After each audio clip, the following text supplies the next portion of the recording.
Welcome to the Learning Pines YouTube. We hope this video helps. In this video, I will show how to make healthy chocolate-covered strawberries, updated. Start by selecting ripe, firm strawberries and pat them completely dry to avoid seizing chocolate. Melt 70% dark chocolate with a teaspoon of coconut oil slowly over low heat or a double boiler. Dip each strawberry by the stem, let excess drip, then place on parchment and chill until the chocolate firms for a crisp, lighter treat. For healthier results, choose chocolate with at least 70% cacao and apply a thin layer to keep sugar and calories low. I often mix a small spoon of coconut oil into the chocolate to improve texture and set time without adding sweetness.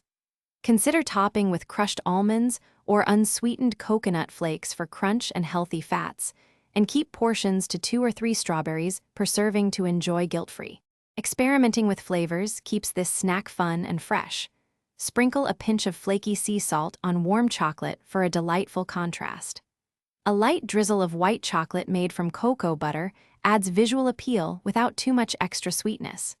For a seasonal twist, grate a little orange zest or sprinkle cinnamon before the chocolate sets to introduce bright or warm notes that pair beautifully with the berry. Thanks for watching. Consider subscribing if we helped you.